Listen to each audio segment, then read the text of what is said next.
2310204002 mahasiswa Tadus Biologi semester 5. Nah, pada video pembelajaran kali ini saya akan membahas tentang klasifikasi dunia hewan. Kita mulai dengan waktu 15 menit untuk membahas materi kali ini.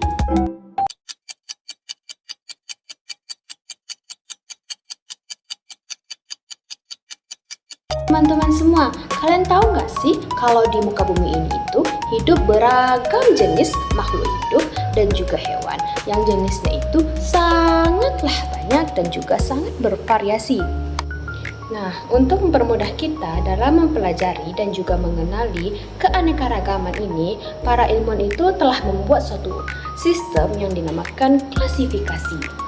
Klasifikasi itu apa? Klasifikasi adalah pengelompokan hewan berdasarkan persamaan dan perbedaannya. Nah, tujuannya itu untuk apa? Tujuan itu untuk mempermudah kita mempelajari dan mengenali hewan yang jumlahnya itu sangat banyak. Jadi, klasifikasi itu bukan hanya sekedar hafalan loh, tetapi ia juga berperan penting untuk memahami keteraturan dari ciptaan Allah Subhanahu wa Ta'ala tentang alam semesta ini. Daerah Aristoteles dan Homo Linnaeus pengelompokan hewan itu terus berkembang agar lebih sistematis. Nah, dengan klasifikasi hewan ini, kita lebih mudah memahami evolusi, kekerabatan, dan juga ciri biologinya. Ilmu hewan yaitu multiseluler, tidak memiliki dinding sel, bersifat heterotrof, bergerak aktif, dan juga memiliki sistem indera dan juga sistem saraf. Nah, oke, di sini itu kita akan membahas satu persatu, yaitu yang pertama bersifat multiseluler eukariotik. Nah, ini itu termasuk ke dalam hewan yang memiliki inti sel atau bersel banyak. Yang kedua itu bersifat heterotrof, yang artinya itu bahwa makhluk hidupnya itu tidak bisa memasak makanan sendiri dan ia itu hanya mengandalkan makanan dari makhluk hidup yang lainnya. Nah, yang ketiga itu bergerak aktif. Nah, bergerak aktif itu seperti apa? Hewannya itu bergerak aktif, ia bergerak untuk mencari makan dan juga untuk melindungi dirinya sendiri dari bahaya musuh yang mengancamnya. Selanjutnya itu tidak memiliki dinding sel. Nah, sel hewan itu tidak memiliki dinding sel seperti tumbuhan. Tumbuhan itu memiliki dinding sel, sedangkan hewan itu tidak memiliki dinding sel. Terakhir itu, kebanyakan dari hewan itu ia berkembang biak secara seksual. Tetapi ada juga sebagian kecil hewan itu ia berkembang biak dengan cara aseksual. Ciri-ciri ini bisa membedakan antara hewan dari tumbuhan, jamur, dan juga organisme yang lainnya. Para ilmuwan mengelompokkan hewan berdasarkan yang pertama yaitu berdasarkan tingkat organisasi tubuh, simetris tubuh, rongga tubuh, lapisan embrio, dan juga cara reproduksi dan juga habitatnya. Oke, di sini kita akan membahas satu persatu, yaitu yang pertama ada berdasarkan tingkat organisasi tubuh, yaitu menandakan apakah hewan itu termasuk ke dalam yang sederhana seperti spons laut atau yang kompleks seperti mamalia. Nah, yang kedua itu berdasarkan simetris tubuh.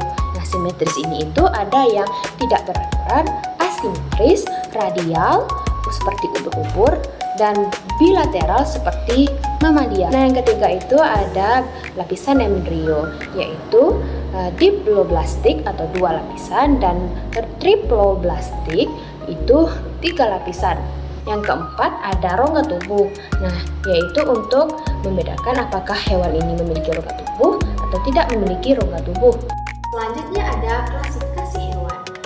Hewan itu dikelompokkan menjadi 2 kelompok, yaitu yang pertama hewan invertebrata.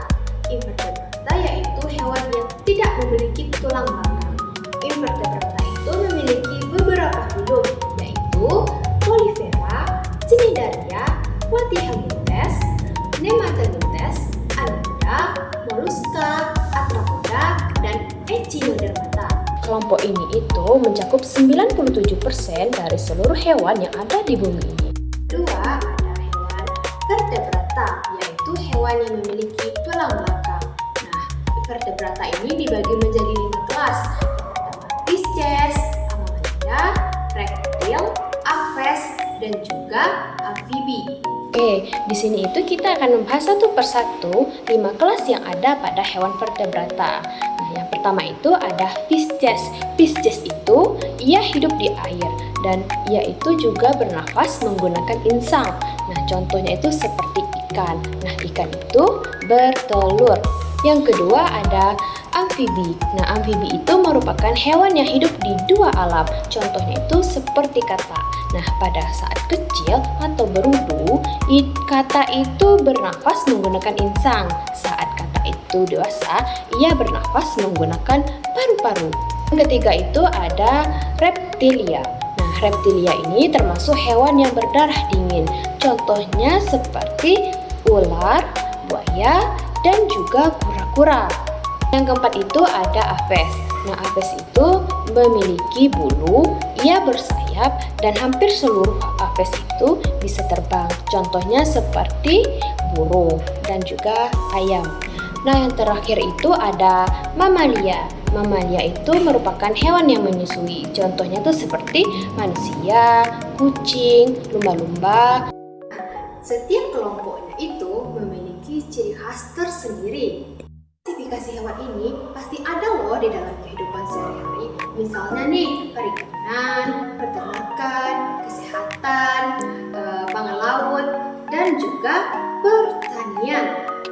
Nah, dari materi kita tadi, kita telah mempelajari tentang pengertian klasifikasi, ciri umum hewan, dasar klasifikasi, invertebrata, vertebrata, serta contohnya dalam kehidupan sehari-hari.